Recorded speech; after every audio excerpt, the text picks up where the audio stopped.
Before you skip this video, take a look at your old quarters. One tiny minting detail turned a few ordinary coins into collector treasures worth hundreds of thousands of dollars. Today, you'll see 3 quarters that most people would spend without a second thought. But after this video, you'll never look at your change the same way again. Let's find out what makes them so valuable. It was just a quarter. That's what they all said. A standard issue, government-minted quarter dollar. But whoever pulled this coin out of their pocket and really looked at it, they didn't see a quarter. They saw a house, $431,000, for a single 25-cent piece. It sounds like a made-up story, like a headline from a tabloid at the grocery store checkout. But this is real. And the chaos started with a single letter, the D. But wait, that little D had a secret. It wasn't just a Denver mint mark. It was the epicenter of an invisible error so rare, it had a whole generation of coin collectors obsessed. Let's go back to 1994. The United States Mint was working at full capacity. The economy was climbing out of a recession, and the government was churning out coins by the billions. The Denver Mint was a machine of pure industry. Millions of quarters were being stamped out every single day, destined for bank teller trays, vending machines, and laundromats across the country. Nothing special, just money. But then came the error. It was so tiny you needed a magnifying glass to see it. On the obverse of some of these 1994 D quarters, the lettering was off. The motto, "In God We Trust," had a bizarre doubling effect. It looked like the letters had shadows. That's the double die obverse error. It happened when the die used to strike the coin was improperly made, and the design was imprinted on it twice at a slight angle. When that die hit the planchets, those blank metal discs, the result was a ghost-like duplication. Here's the thing about that error. Most double die coins are common. You see them floating around eBay for a couple $100. But the 1994 D, the way the doubling hit the letters L and Y in Liberty, was so dramatic, it practically screamed. And yet, it was invisible to the naked eye. That paradox is what drives collectors insane. You could have one of these in your pocket right now and you'd never know it until you looked close. And that hunt, that obsession, has turned this quarter into a modern-day treasure. The psychology of the collector is fascinating. It's FOMO on steroids. Picture a man at a coin show in 2010. He's holding a mint state 1994 D quarter. He looks at the L in Liberty. He can barely see the doubling. He flips it over. The Denver mint mark is crisp. He pays a few $100 thinking it's a nice coin. Then he sends it to PCGS, the professional coin grading service. They grade it MS67. A perfect gem-quality specimen, the finest known. And they attribute the doubled die. Suddenly, that nice coin is a nuclear weapon in the numismatic world. The value doesn't just rise, it explodes. But wait, there's more to the value than just the error. You have to understand the D. The Denver Mint made billions of quarters in 1994, but the vast majority of them ended up circulated. They're all worn down, scratched up, and ugly. To find a coin that's MS67, near perfect condition, is like finding a diamond in a sandbox. And to have that perfect condition plus the double die error, that's the perfect storm. A 1994 D quarter in average condition might be worth face value. A MS65 grade might be worth a few thousand. But when you combine the mint mark, the error, and the pristine, untouched condition, you're not just collecting history. You're collecting a 6-figure payday. That one coin with that one die from that one year has sold for $431,000. It changed hands at a Heritage Auctions event where the room was so quiet you could hear a pin drop. The bidding was fierce. It wasn't just a coin. It was a piece of the American manufacturing process that went wrong in the most lucrative way possible. That one coin is the reason people obsessively look at the D under a magnifying glass. It's the reason collectors spend weekends digging through bankrolls. Because if a 1994 D could hit that high, what else is out there? That coin is legendary. But that coin is nothing compared to what's coming next. We're going to move back in time, to 1982, and the mystery starts with Nothing. The 1982 quarter that shouldn't exist. It's missing something. That's the first thing you notice. When you look at a standard United States quarter, you know what to expect. But this one? It's naked. It's empty. The back of the coin, the reverse, should have a mint mark right next to the eagle. A P for Philadelphia, a D for Denver, or an S for San Francisco. But this one has nothing. Most people would call it a mistake. A damaged coin. Maybe the mint mark was rubbed off. But what if I told you that this missing letter, this void, is the very thing that made this coin worth $677,000?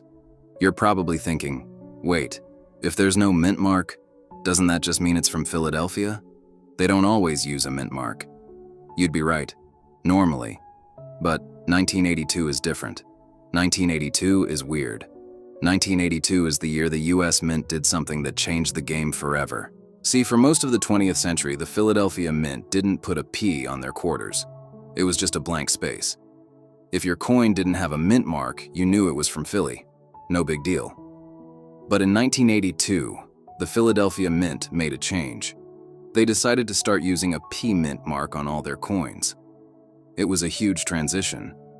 Every quarter struck in Philadelphia that year was supposed to have that P stamped onto the die. So, if you find a 1982 quarter with no mint mark, that means something went catastrophically wrong. That coin shouldn't exist. It is an error coin so specific, so unique, that it instantly separates itself from the billions of other quarters floating around out there. And here's where it gets even more mind-blowing. Not only is it missing the P, but the 1982 minting process was a disaster of maintenance and precision. We're looking at a coin that literally shouldn't exist, but they do, and the collectors know.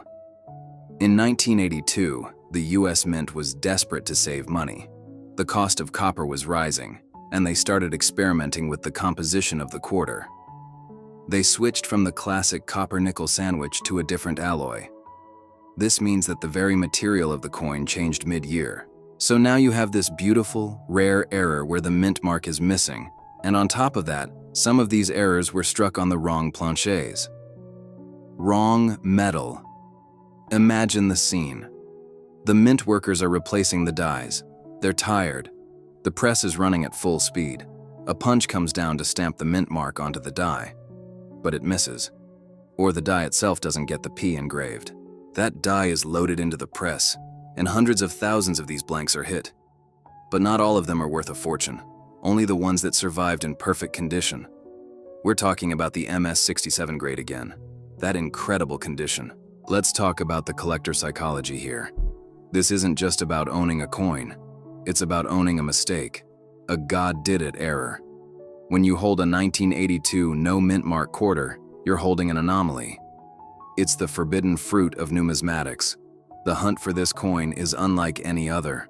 Because while the 1994 D error is obvious if you look closely, the 1982 error is the absence of something. You have to know your history. You have to know that Philadelphia started using the P in 1982, and you have to realize that yours is missing it. The price jumps accordingly. In a standard mint state, it's worth something. In MS-65, it's a few thousand. But in MS-67? With that perfect, unblemished surface? The value skyrockets. And let's not forget the variations. Some of these coins have a weak strike. Some have die cracks that look like lightning bolts. But the missing P is the crown jewel.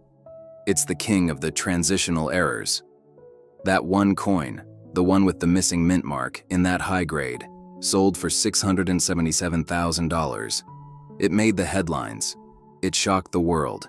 It proved that sometimes the greatest treasure is what you don't see. But wait until you hear about the third coin. This one isn't just a collector's piece. This is the golden god of quarters. You won't believe where it came from. And the price? Almost $1 million. The 1967 golden quarter that defies logic. It was 1967, the summer of love. The world was in chaos. Protests in the streets, war in Vietnam, and a coin shortage in America. People were hoarding silver coins. The government was panicking. They needed to get coins into circulation fast. But the mint was running out of materials. They were in a frenzy, and out of that chaos, came a coin that looks like it was dipped in gold, and it has no mint mark. But that's not the weird part. The weird part is the color. It's golden, and it has the highest recorded price for any modern quarter in existence, $989,000, nearly $1 million for a quarter. It feels like a fever dream, right? Let's break this down. 1967. The minting process was in full crisis mode. Because of the silver shortage, the US Mint had already changed the composition of the quarter in 1965. They got rid of the silver. They replaced it with a copper-nickel clad layer. It looked like the old quarters, but it was cheaper to make. But in 1967, they were rushing. They had to produce millions of these coins to keep the economy moving. And in this rush, something went horribly wrong. A batch of planchets, the blank metal discs, somehow got mixed up. They were the wrong composition. Or maybe they were treated with the wrong chemical.